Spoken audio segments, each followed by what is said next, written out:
tests, which is a great tool you can use and integrally in your design process. Just use it as a voting post so the future users can decide which version they like the most.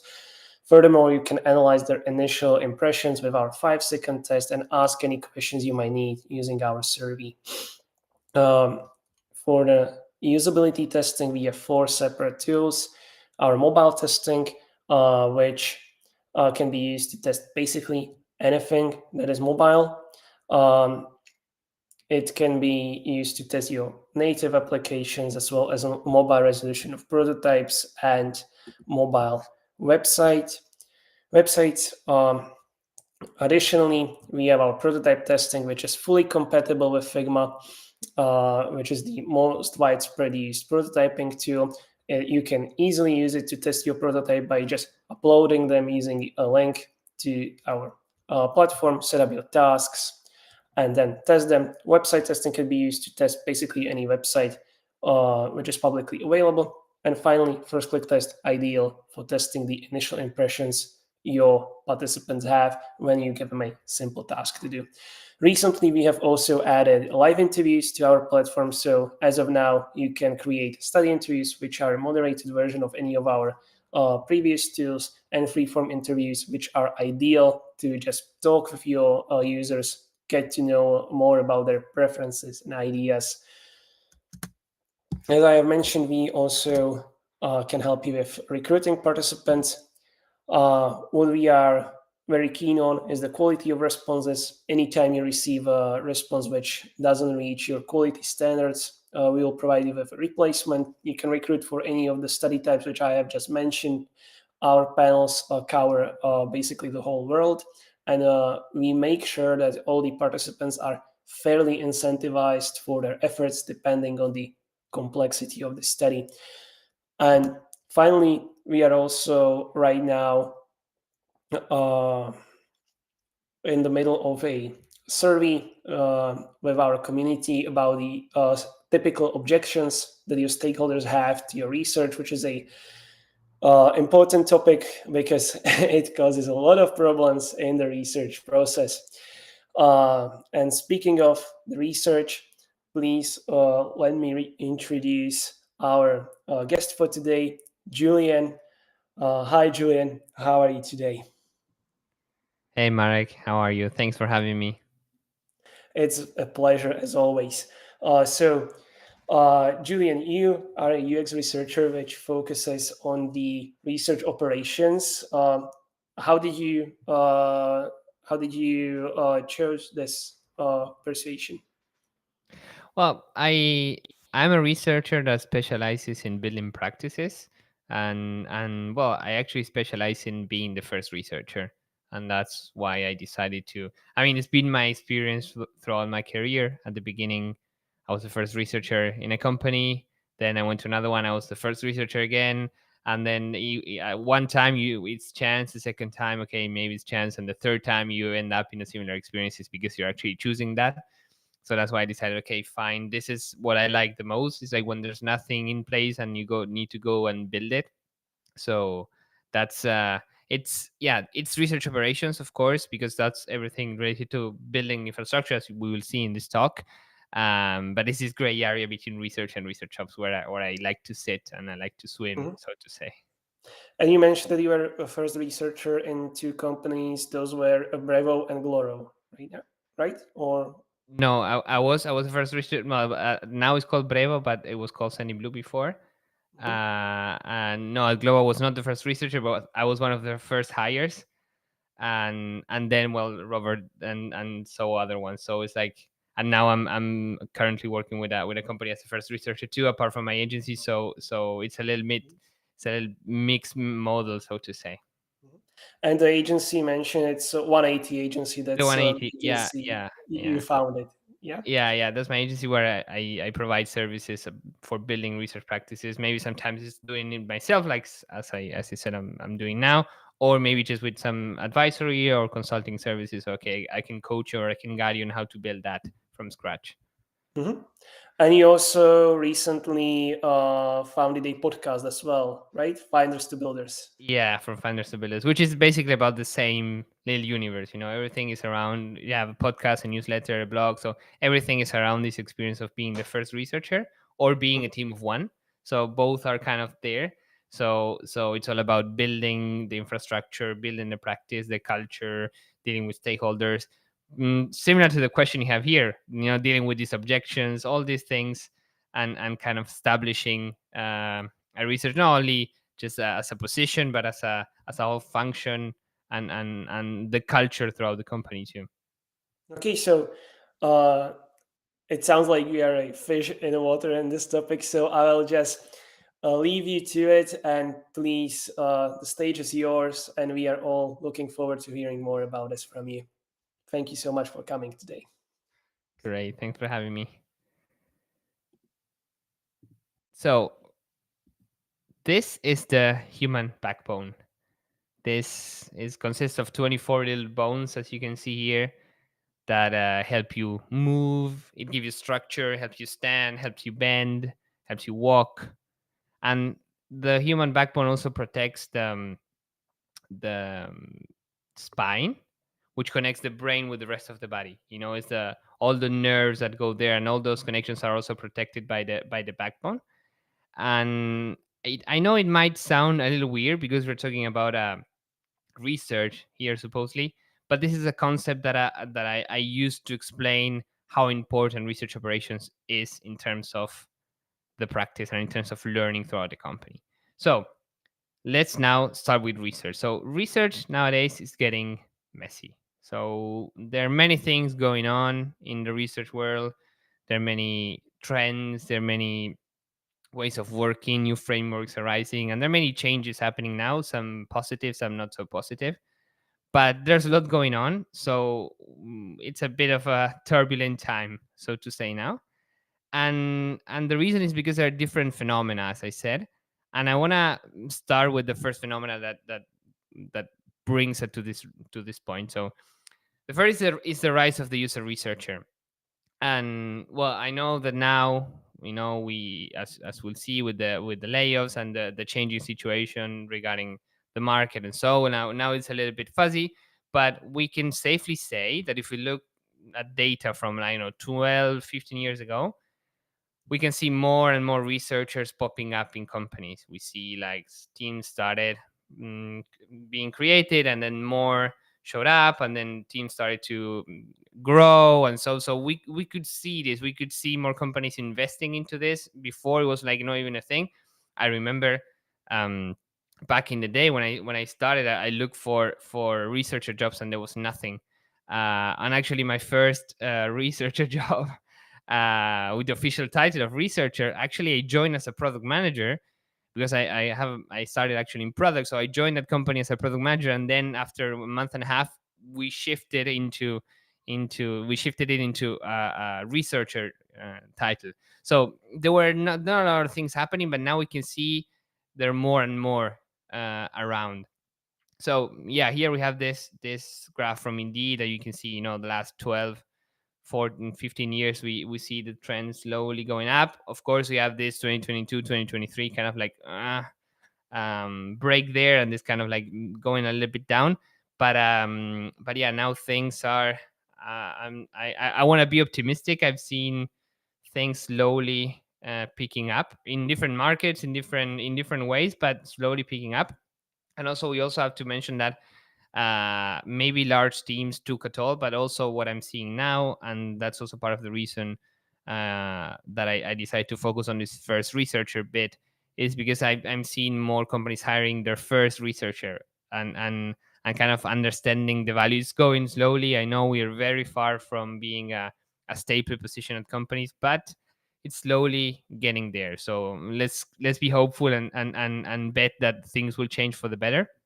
So yeah, there's a lot going on in terms of research. So like research appears. We have researchers in teams. We maybe inside the UX team or the design team, sometimes sitting in product, but we see that there's something there. So we have the researcher, and then we have the rise of research democratization, which is, I mean, I'm not going to say in this talk if it's good or bad or whatever, because there are countless articles you can check on why is it a good idea, why not. Sometimes it's your only choice. Actually, you don't like the term democratization. So there's a lot here to unpack. But basically, democratization means that maybe other people or other roles other than research are conducting certain types of research or even any type of research in a company. So this means maybe you have people in design conducting some research, or people in marketing or in product, and there's a lot going on there. So there's this notion, okay, researchers should not gatekeep or should keep the research for themselves and all those things. So this means we're also questioning uh, how we should approach our role, and where do we stand on this. But also it means that there are a lot of people conducting research, and this is they are called PWDR, people who do research. So there are more people involved in the research bit. That's probably the outtake of this point. So we have researchers, and then we have people who are not researchers conducting research. And then comes the rise of continuous discovery, which is the third phenomenon I want to bring up today. So this is a framework that is, well, it's kind of shiny new. I mean, it's been around for a couple of, well, it's not really new because it combines things from other frameworks. It's a little bit of a remix of older notions like dual track agile, two pizza teams, and so on. But it's kind of shiny and it's super trendy in the product world. And this works on the premise that you have product trios, or you have little squads that work together, and they conduct research with a certain cadence, and they go and find some opportunities, or they discover opportunities and pain points, and from there they come up with solutions and they test those solutions. So basically they go back and forth between evaluative and generative research, and from there, they go into product development. That's pretty much in a nutshell, the notion of continuous discovery, which sometimes you can find as product discovery. And the thing is, these teams, these squads, or these trios are usually designers, PMs, and engineers. So no researchers around mostly. So this all adds up to this mess of things. So on one hand, you have researchers. On the other hand, you have people who are not researchers conducting research. And now you have this framework where you have non-researchers conducting research too, and in a particular framework. Sometimes you have a researcher around, so it's not so clear. So there's a lot going on, and it can get messy. And the thing is, if you don't do things the right way, and if you don't have the right structure or the right backbone for it, you may end up building the wrong product. That's the big problem of all this. Yeah, whatever, you can use this framework, we can discuss whether democratization or continuous discovery is good, bad for your context, for your company, or if you need a research, we can discuss that anytime you like. But if you don't do it the right way with the right foundations, you may end up building the wrong product, and that could be deadly for your, not only for the product but for the whole company sometimes. So what you need is the backbone. You need something that can give you structure, that can give you that can help you move and can help you stand. So you need something that can hold you tight when you're doing research. So you need something to hold that research practice, if you know what I mean. So this is where I see research operations coming into play. So what is research operations? Well, research operations is the infrastructure that sets the research in motion. So everything around, I mean, you have the research itself and everything around that research that helps that research happen or that makes that research happen.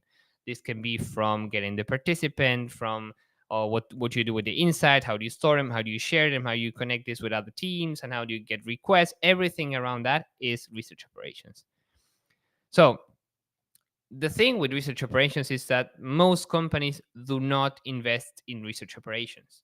So I don't know how many of you who are here listening maybe have someone in the team working specifically in research operations. So maybe has part of their, or like high part of their capacity dedicated to research operations. Probably not many. Research operations is still something rather new and still something rather niche. So companies still are not investing in it. So I think that's kind of like the second layer. So we have the discussion of, okay, should companies invest or not in research? And then you have the second one, which is should they invest or not in research ops, and that's something to streamline the research. So probably it's a second layer, but the thing is like they don't invest in that, or most of them don't invest in that. Of course, you have early adopters of, and especially large companies who have large teams or good operations. They do invest in that, but most companies do not. But the problem is not if they do or not. I mean, yeah, but it's not just that. The thing is like most companies do not invest in research operations early enough, and that's the thing. It makes a big difference when you are setting things right from the start than when you do it later on when everything is already messy.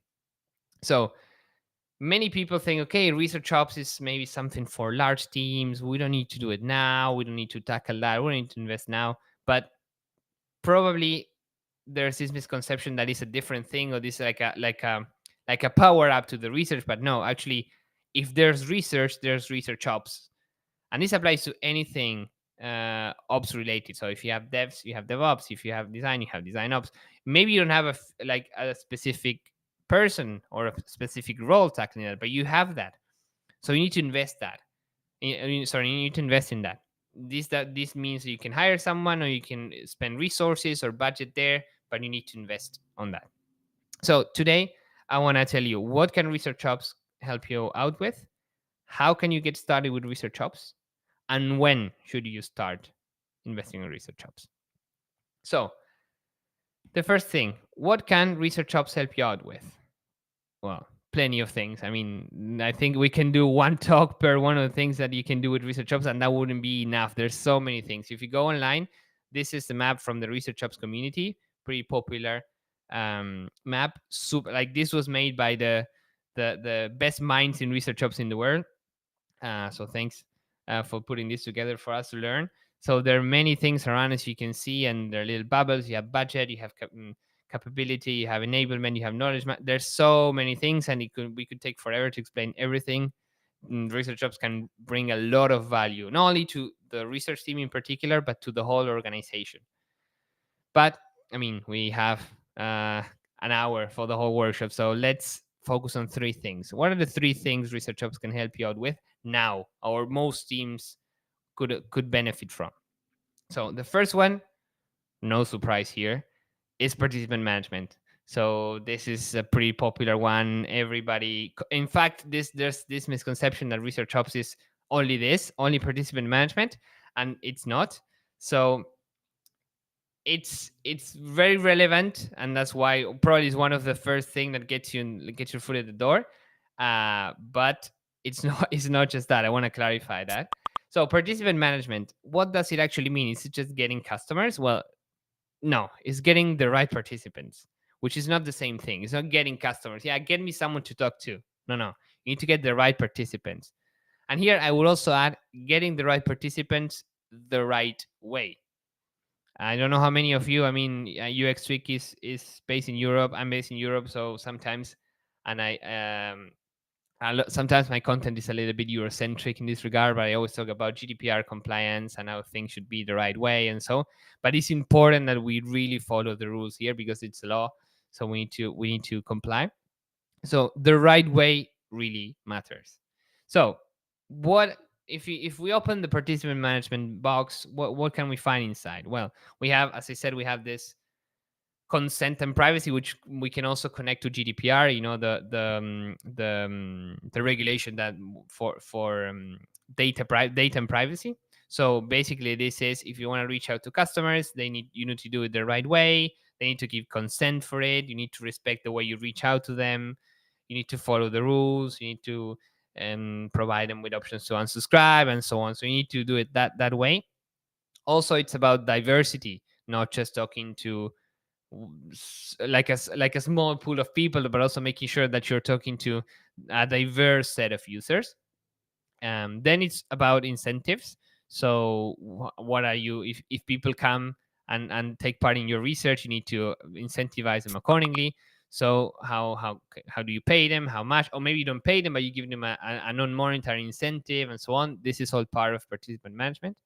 And stuff like, for example, a participant panel where you can create a little pool of people that are maybe more eager to participate in your research on your staff. So you can create a little panel there and reach out to them, and they would be uh, sometimes happy to do so. So all these things fall into the participant management basket, and these are things that you can start working on from a research officer perspective. This is something that can definitely change the way you conduct research, because this is probably one of the largest black holes companies have or teams have in terms of research, like getting customers and getting the right customers and getting them the right way. The second point is repositories. So again, no surprise, you probably heard the word repository I don't know how many times last year. It's like so popular now. It's super trendy. Everybody wants to build a repository. How to build one? How you approach that? Should you build one? Should you not? And yeah. So repository. A repository is basically a place to store your research output, and this can go in different levels. You can go super high, super sophisticated if you want, and you can have something very detailed where you can use something like atomic research, and you can do this and that. It can be as basic as just an Excel sheet where you can track your reports. It could be anyway. It could be a repository for insights. It could be just for reports. You can have both. There's so many ways you can go about it. Um, but the benefits of having a repository, whatever type you want, is that basically you avoid repeated research. So sometimes you get a request and you say, okay, fine, we did this like last year, or what has changed from then? Or maybe you can use that report, say, hey, look, this is what we found back then. Or you can then check on that and compound your work. Okay, fine, we researched this last year, so let's see what we learned from that, and what else can we learn from this, right? So you can build on top of that, and then you also build your knowledge. Knowledge compounds. So if you research a bit and then you research another thing, and then the knowledge starts to compound, and then the overall um, company knowledge is enhanced. And then of course you have the opportunity for triangulation. So if you have places so your research output, you can start triangulating. So you can say, basically triangulation is combining more than one source of information and also more than one type. So qual and quant type of information, maybe different sources. So it could be the research team, or it could be then the marketing team and the product team. So you can start combining, and this is like I think David Travis uses this. By the way, great book, Think Like a UX Researcher, one of my favorite books of all time. He uses this analogy of a movie that has different cameras. Imagine if you had a movie that only has one camera for the whole duration of the film. You would miss a lot of stuff. So triangulation is basically you have one camera here, you have one camera here, you have one here. That's basically finding different angles to the same situation by combining different sources and type of data. So the third box is tooling and processes. And this is a little actually a box because there are so many things inside. So here, this is about basically equipping the team with the right tools. And this is about managing the budget, and then getting the right tools based on what you need and what you can afford, and what's also plan a strategy. Okay, let's start with this tool here. Let's start with UX Tweak, and then let's start with another one, and then let's combine this with this. We need this many seats, this many credits. So all that is part of this box. Same with training the team in research or in using the tools. Maybe how do they conduct, I don't know, unmoderated testing using this tool? How should they go about this or that? So also this training and enablement part. And then also there's this bit of processes and good practices. So how should a project look like? How should the research process look like from end to end? What are the steps you need to follow? How do you do A? How do you do B? How do you C?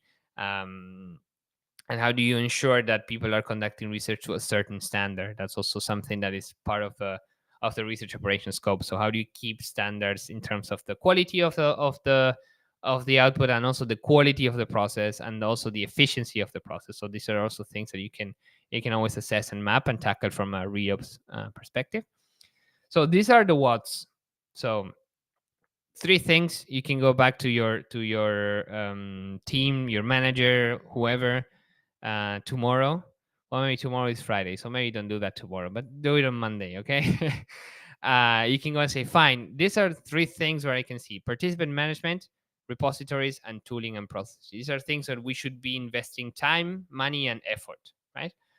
So great. Let's say you say your boss, your manager says, okay, fine, great, let's do that. So how do we get started? And this is the second point. So there are three ways of going about this. The first one is externalizing the work. So you hire someone, a consultant, a fractional research ops person, or someone who comes build the stuff for you. Maybe they train someone in the company to do that, and then they leave. So it's basically a third party. The second one is hiring an ops specialist. This is more like a long-term kind of commitment because you're bringing a head, you're bringing someone in. They're building the stuff for you. Also, maybe more custom made in case something changes in the long run. It's more organic because you have someone there inside who will change it for you. But of course, you need the budget and the headcount for this. So I know it might get tricky, especially if you don't have a lot of headcount open for researchers. It would be hard to get a head for, well, now things are changing, so you never know. But it's usually not that easy to get the approval for an ops specialist. But if you get that, it could be a possibility. And the third option is dividing the load. And this is when you have different people in the team who are close to research. They can be splitting what they do. You can say, okay, fine, I tackle 25% of my capacity is allotted or is dedicated to doing this bit. This quarter. Next quarter, I will do this other thing. Then we split, and then you do this, I do that. This one does that. So splitting the load between the team members. That usually works as a patchwork because usually the problem with ops topics is like they always get deprioritized because there's usually a sense of urgency for other things. This is like infrastructure work. So there's always like, yeah, we can do that later. Drop that one, we can do that next queue. And next queue never comes. It's like, yeah, we can plan it for Q5. You know what I mean? So this is usually the case when you divide the load, but you can definitely find a way and try to compromise on the capacity that you allot to working on the operation stuff, because sometimes it's easy to get lost there and being pushed in different directions by different requests and urgency or pressure from different sectors. So that's my advice regarding that one. The last one, if we go back to the structure that I proposed at the beginning, is okay, fine. What can research ops help you out with? How can you get started with research ops?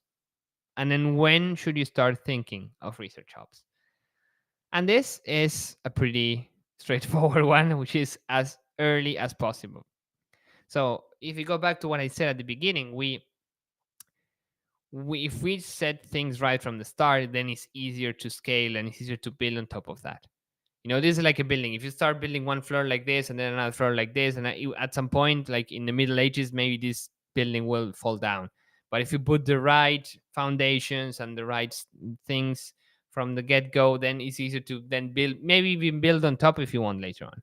So that's why it's important to do stuff as early as possible. Let's do a calculation, right? So when do you think is better to start with research ops? Let's imagine you have, this is very simple math. I know it's not like this, or it's not so straightforward. Don't get me wrong, this is just an example. So let's imagine you have one researcher that conducts one project, and for each project they need always 10 participants, and they come up with 5 insights, right? Okay, so it's always the same number. So every project is 10 participants and 5 insights, 10 and 5, 10 and 5.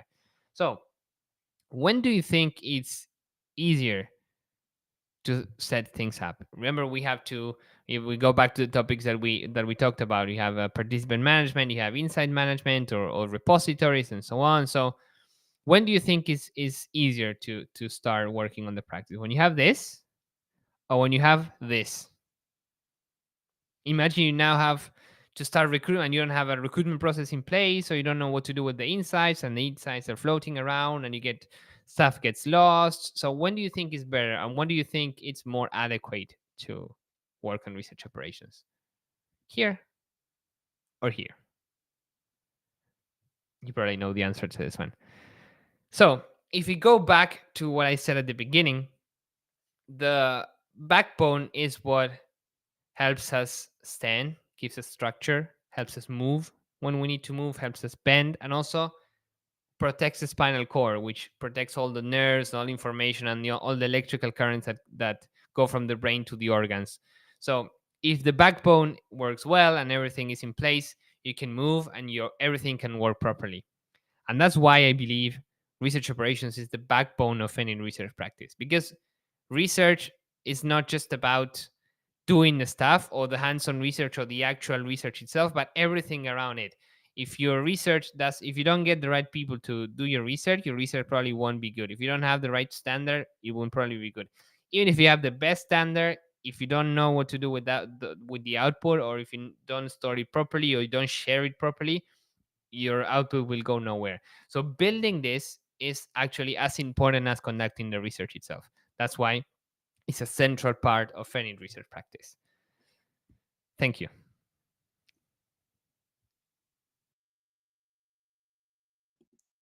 Okay, Julian, thank you so much for this presentation. It's been delightful.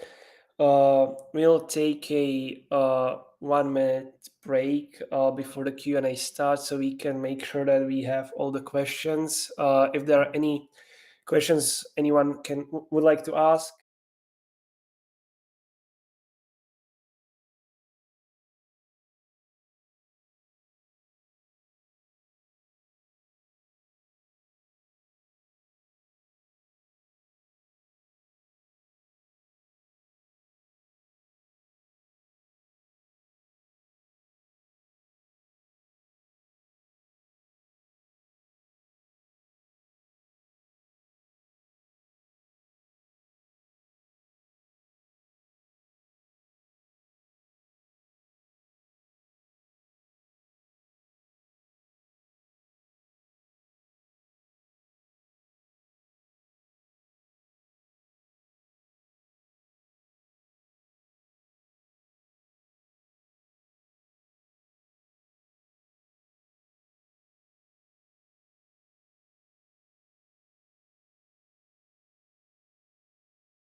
Have the probably the podcast, newsletter, LinkedIn, everything is there. So that's why I left it for scanning.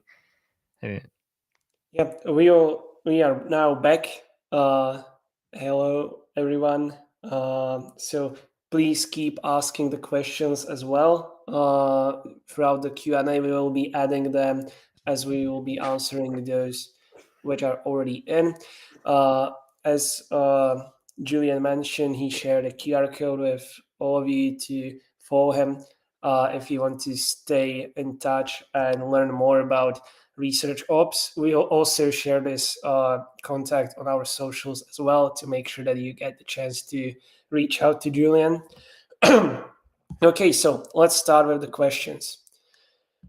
Are you ready, Julian? yeah. Okay. What's the biggest advantage of being the first researcher? Well, it's a tricky question because it's like, is it really that is it like a first mover, or is it big that Um, yeah. Let's just take it from your point of view. As you have mentioned, you started as the first researcher in two Mhm. companies. And in my opinion, the first stuff that comes to mind is that it's problematic. Not that there are advantages, but that it's problematic. So I think it would be a great take on to see what the advantages are, which the are not really like first sight, basically. Well, what I can say, I mean, definitely, I would say it's challenging more than like advantageous or something like that. So I would say I would use the word challenging. If you want to think of an advantage, it could be, let's say, you're not the type of researcher that wants to work in that you don't want to come late to the party where everything is done already, and if you basically, if you are a builder, and if you like building stuff, and if you like building a structure, if you like building processes, if you like building a practice, this is why, I mean, this type of challenge will be appealing to you. And actually, that's the name of my podcast is From Finders to Builders, because we have, when we are researchers, we are finders. We go hunt for, data. We go find for insights. We go hunt for that. But then when we are the first one, we also change and we become builders. So we build a practice. So the advantage, I would say, let me rephrase that into what's the coolest thing of being the first researcher, is that you get to build everything from scratch. And if you like that type of challenge, that can it's super rewarding, because there was nothing before, and then you can see, as you are successful in your work, and as you see things grow and scale, you can see research kind of spreading out throughout the company, and decisions made on insights, hopefully good insights. And yeah, it's a cool thing. It's very challenging, as we said before. So it's not an easy feat, as I always say, but for me, it's definitely. And would you say it's easier to build from scratch like this, or to arrive at a company and start reforming the existing practices, or molding the team to basically meet your needs and meet in your picture, basically? There's not necessarily easier or harder. I think those are different depending on the context, and you have pros and cons on both. So if you are part of a more mature team where things are set up and the team is larger and there's buy-in and people know already how to work with research, you probably face different challenges. Okay, how can we better optimize this? How can we make this more efficient? How can we take this from 1 to 100? The difference between that is the one, so it's like you go from 0 to 1, or you go from 1 to 100. When you join a more established team, you're going from 1 to 100, and everything is about improving and changing and molding based on something that maybe that's why I said maybe sometimes work well, versus nothing. so Yep. so it's a different type of challenge altogether, I would say. Okay. Yeah, great. Thank you for that. So the next question is, how do you get an entry level position as a UX researcher? Is it possible to break into UX researcher with no prior UX experience and no prior master's degree in UX? That's a tough question nowadays. Yes, I would say it's possible to break into UX with no prior experience and no prior master. I mean, I don't have a master's degree in UX. I even don't have a background in human, like HCI. I studied business and actually started as a product manager. So I'm the living proof that you can do this without all that. But you need to then like find a way, and you need to be pretty clear on what you want and what can you offer. Maybe you need to find where your strengths are and what the transferable skills, and you also need to be brave sometimes. I have a friend of mine who, I mean, we had coffee the other day, and she was like, "Yeah, I remember when I started, I just randomly started talking to a startup, like, yeah, you could use my services. I mean, you could use a researcher here." And then at some point she started as a contractor, and then she ended up being hired. So I'm not saying it's gonna work every time, but you definitely should try. So entry level positions nowadays are hard to come by, and I know. So I don't want to be misleading with this. They are hard. So the research pool of jobs has shrinked a little bit. So for entry levels, it's harder than before. There might be some, especially in larger companies with more mature teams, because you have probably seniors who can then help you grow, and then you have established um, leads or leaders, and that's a little bit different. But in smaller companies, it's harder to come across this, because usually if they have one researcher, they want them to be senior. But yeah, it's tough out there. But this is what I can tell you. But the second one, I can definitely say it is possible, definitely possible. Yeah. From my experience, I have noticed that many UX researchers actually have masters or a minor degree in psychology, and they switched from psychology to UX research because they just found it as a more appealing to them. Yeah, one thing I want to add in that regard is like whatever sorry, whatever background you come from will change the flavor of researcher that you are. And I can tell you about. I mean, don't have a degree in psychology or a master's in psychology. And that's also, I have a background in product management. That's also, when you think of me, you think, okay, I think a lot as research output as a product.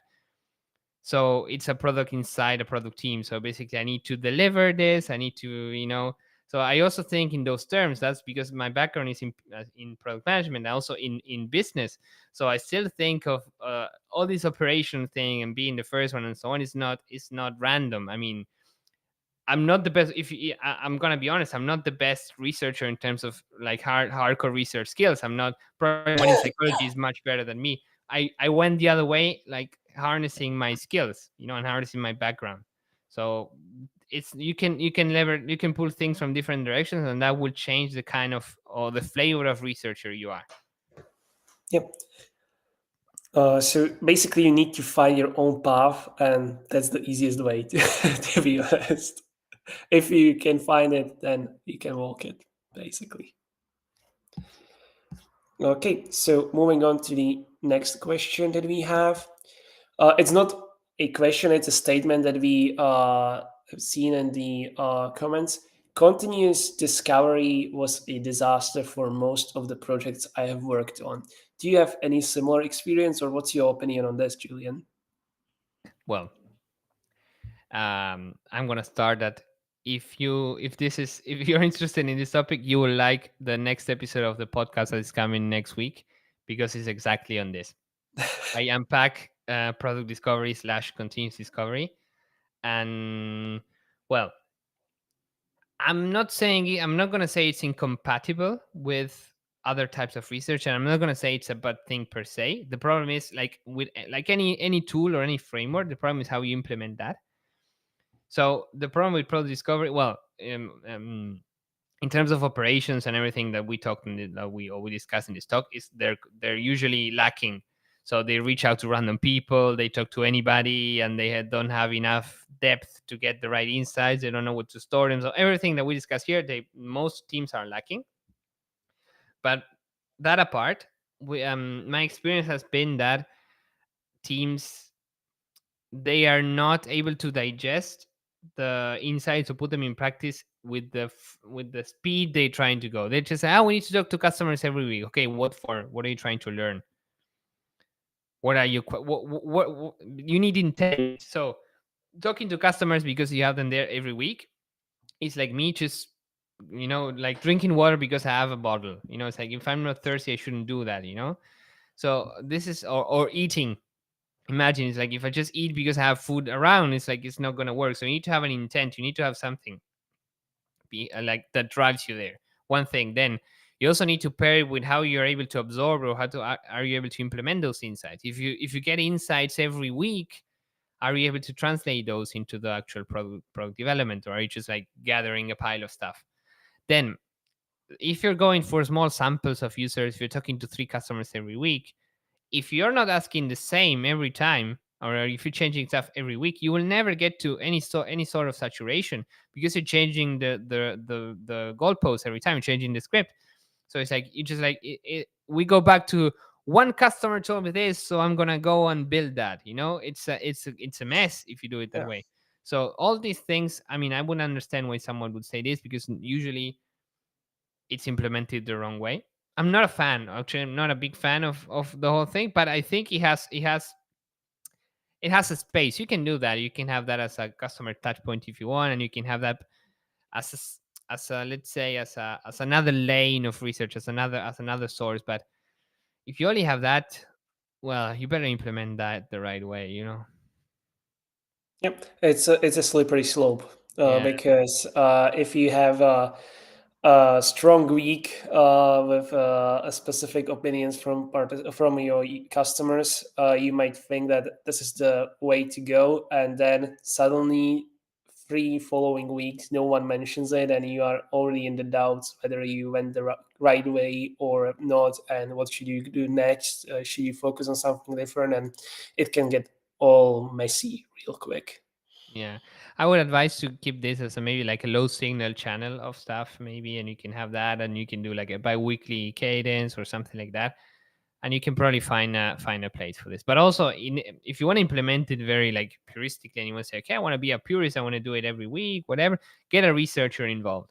That's also part of the problem. Sometimes you have, as if we go back to the talk, you have PMs, designers, and engineers running this, and researchers are being left out. Maybe they don't have one. Okay, fine. Consider hiring one, maybe at least part time or a freelancer. But a researcher is the most suitable person to lead all this, to drive this process, to help you with this discovery. Because discovery is part of like what we do, right? So, Yeah. that's also something that changed the game completely.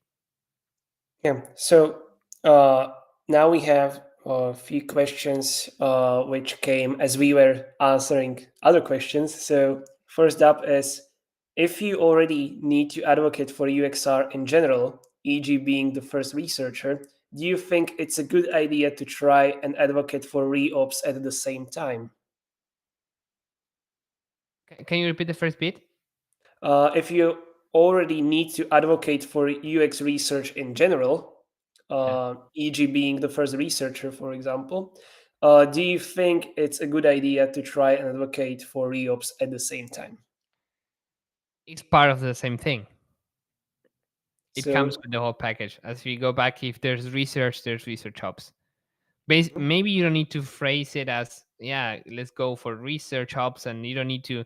Sometimes when, I mean, this talk is for people, maybe for researchers, people in research ops, or people in product teams, and we can go there with the lingo. But if you want to then present a case, I would say, okay, we need to build infrastructure for the research to happen, or for the research to work well. It's not just me talking to people randomly. We need to put something around. So probably both things need to happen at the same time. If you wanna do research, you need to do it the right way. I need to build stuff around. So I think both things go hand in hand. It's not that you need to advocate for reason, and this is a completely different thing. No, both are come with the same package. Sometimes you don't need to make the distinction to get the buy-in. You just do the you just push for research, and then you need to say, okay, fine, we need to, in order to do research, we need all this, and that's where the ops part comes. yeah. So maybe with an analogy, it would be like if someone would like to become a pro athlete and we just focus on the training and wouldn't focus at all on the supporting stuff such as regeneration, nutrition, etc., and would be then confused why it's not sustainable. Yeah, this is basically like hiring and say, okay, fine, we need to hire a goalkeeper for a team. We need to get a goalkeeper, and then you don't give them gloves, and you don't give them. It's a way you need everything. You need the training. You need the, yeah, exactly. Everything comes with it. It's a whole package. Um, if Yep. there's, and the phrase here is like, if there's research, there's research ops. There's no distinction here. It's just a whole thingy. I think that is one of the quotes that people should take away from this talk, that you cannot separate the research from research ops. It's the integral part of the research. Yeah, yeah. And also, I mean, research ops doesn't mean things are done the right way. I mean, that's why if there's research ops. Maybe your research ops suck because you haven't invested time, or you haven't put any effort because you couldn't, because whatever. But the fact that you don't work on them or you don't polish them doesn't mean they don't exist. So you probably, if you have a research process and you need to reach out to customer, even if it's good or bad, or if it's not streamlined or not, you have it. So if there's research, there's research ops. It's like impossible to divide. Yeah. Okay, and we have one last question. Can you tell me major difference between UX consultant and UX researcher from your journey? UX consultant in my particular case. Just from your experience, you've met multiple consultants, multiple researchers. What's the main difference between these two roles, if there is any? If it's a research consultant, I could answer, but UX consultant as a thing is like very like high level or something like that. I mean, maybe, well, I can play this angle because this is maybe one way of understanding that. Maybe this means like working in a company versus working as a consultant. Yeah, we can take it on this we way, can for we can example. go that way if maybe it's not maybe what how the question was intended, but okay.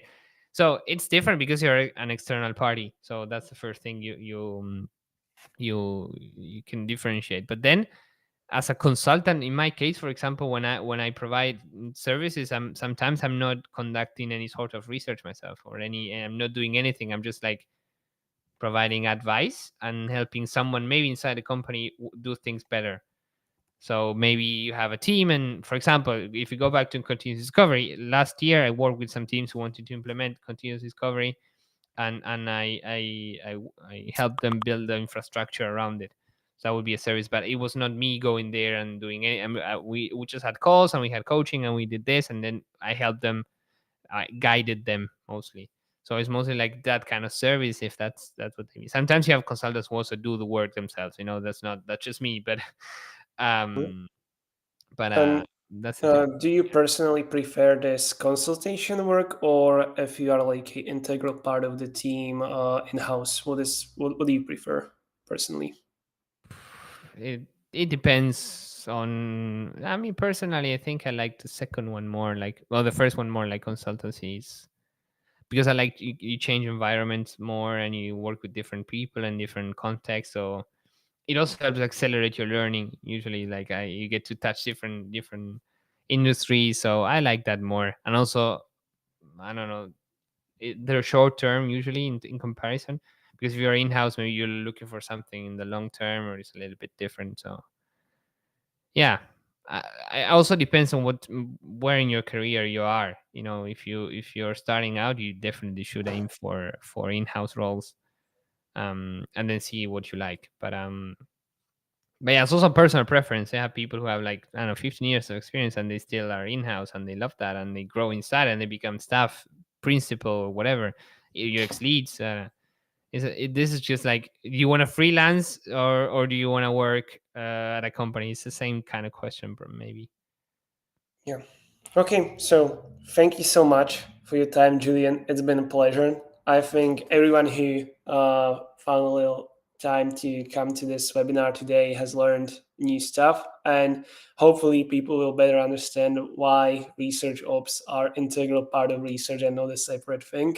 And let's hope that the overall environment will improve on this. Hopefully. Great. Thanks a lot for having me. And if you have any questions, just reach out to Marek or just reach out to me, and happy to talk a little bit more. Thanks, everybody. Thank you everyone for coming and have a nice rest of the day. Bye bye.